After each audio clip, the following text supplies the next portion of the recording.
So welcome back to Jokkmokk. This time we're going to look closer at the tent called Nammatj.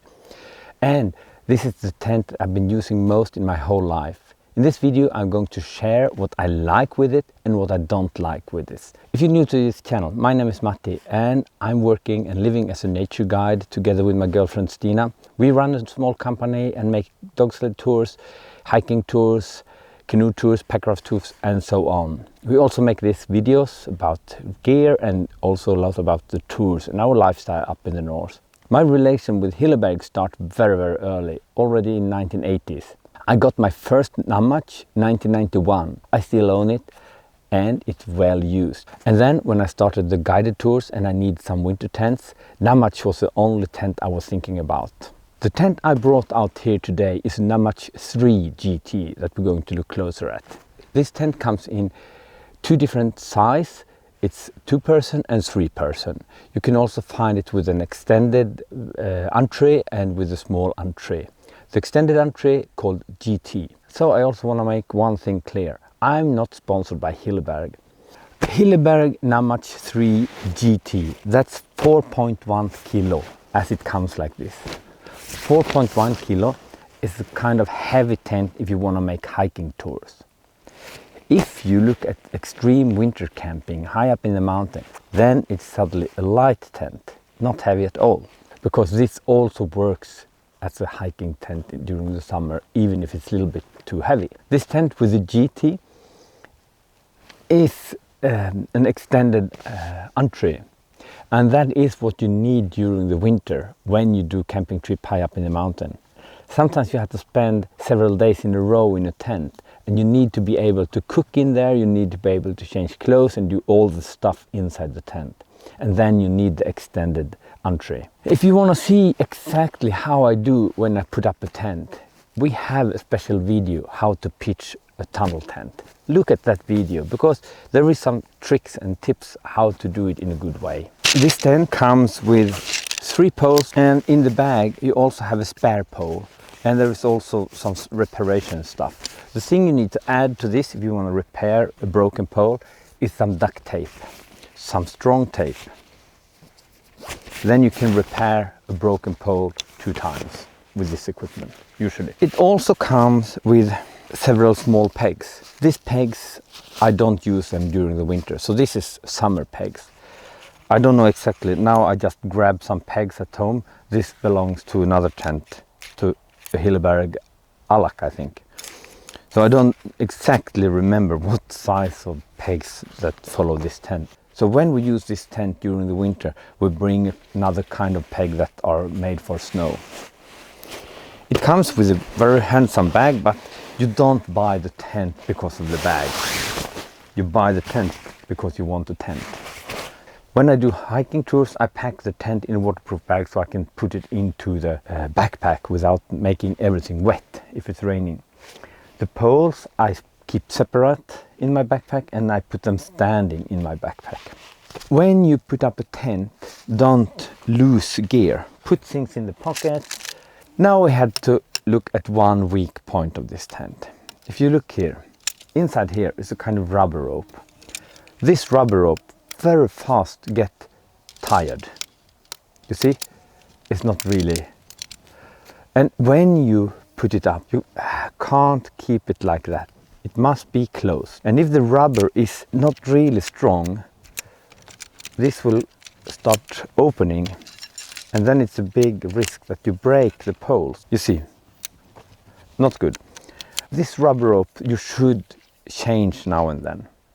So when you put up the tent, you take it like this, check so everything is closed.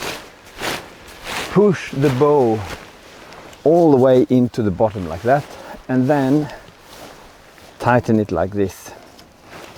So that was the first one. These poles are 10 millimeter and they are really strong and good quality. Some people who go to South Pole and so, they bring double poles because each of these are made for fitting double poles. I never use double poles.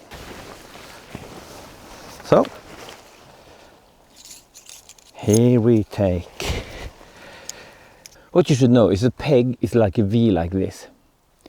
If it's like a V like this, it should go down into the ground like this, with a rope in that direction. Not like that. It should go down like this. And it should not go down so.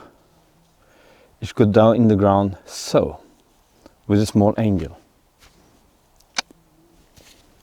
Then it stay there better. And this is the whole idea with putting up a tent. Now you take this and lifting it and tighten it. That's the secret. If you tighten it like this, the fabric close to the ground here will be tight. We need another one for the ventile here. We need to tighten out this, because this is for separating the inner tent from the flyer. So you had to put them out. First you tighten these two and then put them out. But you see more of this in the video. If you want to do more now, then this one should be tightened. I never use the loop down here in the ground. Almost never. It's this one. You want the fabric to be tight. You're not so interested in this down to the ground thing. So what you have seen now is that actually the tunnel tent is a very easy tent to put up. If you practice a little bit, this is a tent model that you can manage by yourself, actually in quite heavy weather, heavy storm. And with this Hilleberg, you also, at the same time when you put up the tent, the inner tent and the outer tent is connected to each other. So now it's done in here, everything is ready. There is a lot of details like this. If you look at the fabric here, on where the loops are, this is quite a lot of material. So even if you are out in snowstorm a long time, and of course this will be a little bit damaged maybe after several years and many storms, but it's good. It's really good. Another thing I want to say about putting it up is that all things on this tent are made for, you can do it with big gloves. If you want to open this, you just put the hand and open the loop. If you are in a bad snowstorm, it's 20-30 degrees below zero and you have wind on top of that, and you had to work with bare hands, then that's not good. It's a must that you could be able to put up your winter tent with gloves. And this Hilleberg tent and most of the Hilleberg tents, actually you can do it. Hilleberg Nammatj, that stops here. And this is Hilleberg Nammatj. Hilleberg Nammatj GT have this extended thing with the extra pole here. And normally Nammatj have this attached directly to the tent here. And then you have a zipper here so you can open here. That's the difference between them. And this extended thing, I really like it and I really love it during the winter tours when you need to cook inside the tent and when you need to do a lot of stuff inside the tent. This is the door. You can open it from both sides. You can open it like that. This way of opening the tent could be good if it's snow all here, because then you can open it and step in and out. This door you can also attach like here. Ka-ching. I'm mostly using this for winter use. If I've been using it for summer use, I have brought the mosquito net, because there is a mosquito net that you can attach inside the door. So it is possible to have this closed with just a mosquito net. And during warm summer days with a lot of mosquitoes, that's kind of good thing. I really like it. When I'm putting up the tent, the inner tent comes here directly. This inner tent is really basic construction. It's no fancy things about it at all. It has a door like this, so you can open it totally, more or less. This door also have a mosquito net. So more or less the whole door is a mosquito net. So this inner tent have a very big door. It have no fancy pockets. I miss that little bit if I compare with other tents. But this have no fancy pockets. It has a very tiny drying line up here. This is not really made for hanging heavy stuff in. I think I put small lighters like socks, or I very often have a lamp hanging there. The whole inner tent is hanging up here in elastic small things. So it's very easy to just take it down like this.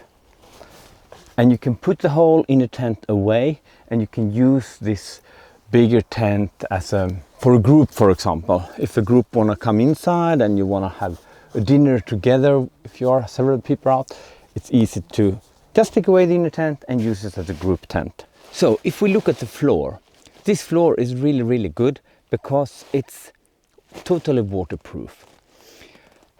Even if you put it up where it's wet ground, it will not taking water through the fabric. And it's also made like a tub like this, so the whole tent has such high walls. So even if it's coming water around the tent, it will not go into the tent. And that's really helpful if you stand with a little bit lower part with the tent and it starts getting water there. You don't need to be worried. I use this tent straight on rocky terrain. I use the tent straight on anything. I never put this extra ground sheet on the tent. I just use it like it is. So when we're talking about the size of this tent, this is the 3-person tent. That's 160 centimeter wide.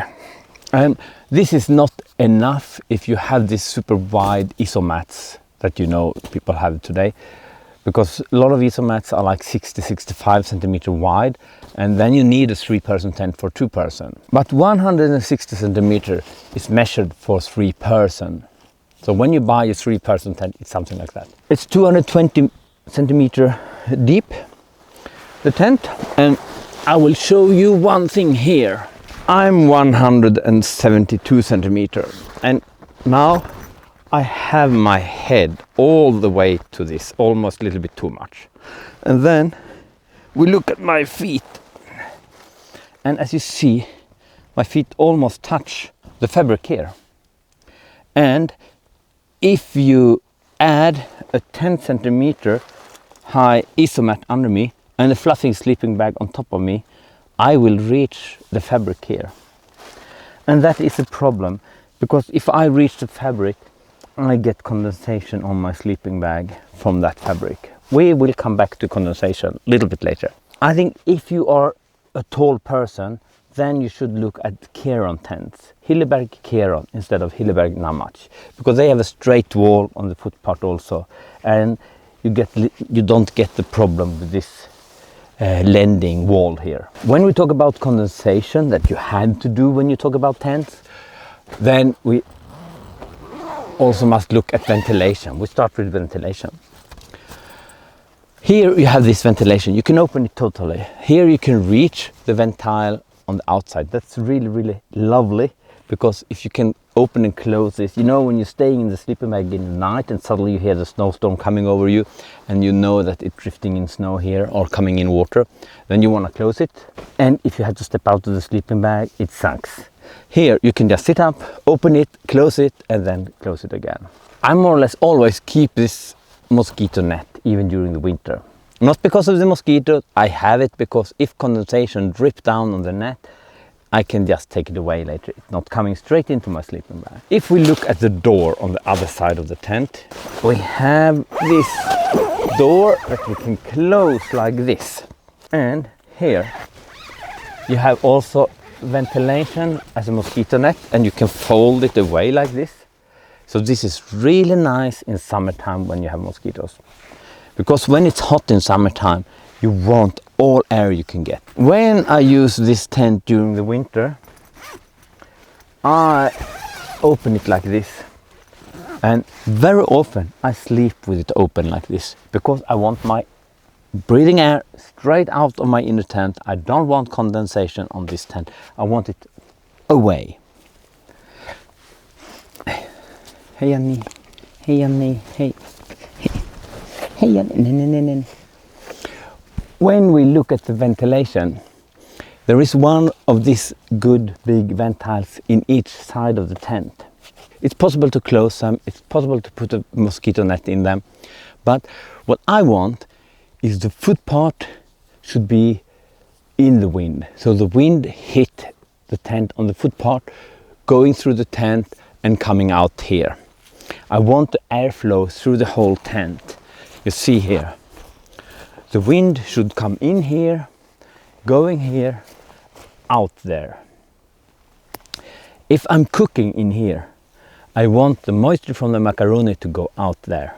I don't want the moisture from the macaroni to go into that tent. Why condensation? Condensation is if you have a cold surface and that surface comes to warm moisture air.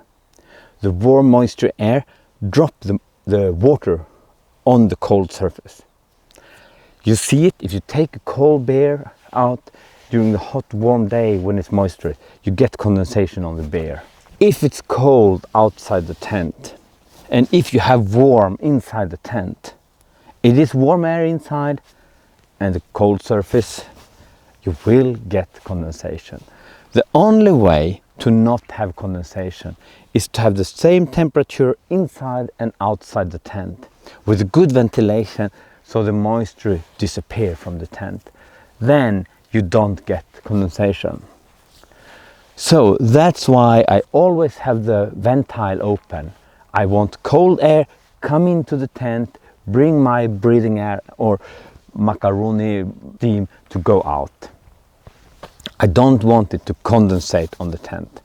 You always get condensation when you're camping where it's a little bit colder. You can't avoid it. So that's with condensation, and that was everything about ventilation. This is Hilleberg Black Label. Black Label is the series of tent that is made for the most extreme environment for winter use, snowstorms and so on. They are more heavy, they are stronger material and so on, bigger poles, etc, etc. If you just do tours in the forest during the summer, you don't need Black Label. That's too heavy. It's a little bit overkill. But this Hilleberg Nammatj, you will not get a surprise that it's suddenly ripping pieces and flying around on the mountain. That's very rare that tent in this quality level actually break down in the mountains. So all over, I would say that Hilleberg Nammatj is really the tent you're looking for if you want a good winter tent. I would also say this is not the tent for you who are a little bit too tall. Then you should go to Hilleberg Keron. That is the same idea but with straight walls in the foot part. Hilleberg GT or Hilleberg Keron. That's better for tall persons, but a little bit more heavy. Anyway, if you're a tall person, you could carry a little bit extra because you have a bigger body and maybe more muscle than a small guy like me. So don't complain that you had to carry a more heavy tent. This is made for me. This tent is for you who are doing winter tours and maybe using it in summertime. If you are the person who do winter tours and summer tours, maybe Nallo is better version of this. If you are doing mostly summer tours and maybe doing a few winter tours in the forest area in wintertime, then Anjan is a better tent for you. So they have Anjan, Nallo and Nammatj. And I will make a video and compare these three different kind of tunnel tents that look exactly more or less the same, but they have different fabric, different weight and different. But that's another video. Now we're just talking about Hilleberg Nammatj. Hilleberg Nammatj is a really good tent for you who want a tent that can be used high up in the mountain during winter time. I would not have it as my only hiking tent if I only do hiking trips. If I look all over, this is a good all around the year tent with a little bit extra push towards the winter. If we talk about Hilleberg, we had to talk about the price. The price is one thing, but the price is not your cost. The cost, how much it actually costs you to have this tent, is the difference between what you pay for it when you buy it and how much you get back when you sell it. That's the cost. And the good thing with Hilleberg is that you actually get a lot of money back when you sell it second hand. So this is the cost. If you buy a cheap tent and you want to sell it, you don't get money back. It's waste of money. So the Hilleberg tent is expensive. It's a lot of money when you buy it, but you can sell them all the time. You can sell them and get money back. And you should not be afraid of buying a second-hand Hilleberg tent, because you can sell it again and again and again. And if you buy them second-hand, the price is a little bit lower. And maybe the price of a second-hand tent has the same level as some of the other crappy brands have. So don't hesitate to check the Hilleberg second-hand used tent. You find actually a Facebook group only about selling and buying Hilleberg tents. So check in Facebook. It's a really, find a good tent there. Even the old ones are good. So why I choose Hilleberg Nammatj is because it's so good in winter. It's kind of lightweight tent for winter use if you compare to what you get. And it's very easy to handle this tunnel tent alone with gloves in snowstorm. Not easy, but you could manage to put it up in snowstorm alone. So I think that was more or less everything for me. Please leave a comment down here, because maybe I forgot to say something about this tent. And it would be interesting to see what you think about it. If you want to support this channel, go to Patreon. We have a Patreon account and you can support the channel. We don't make so much extra material there, but a little bit we try to do now and then. You find us at Instagram, Facebook, wherever you find our homepage. And please give it a thumb up, subscribe to the channel. And now go out and do some awesome stuff by yourself in the nature. Ciao!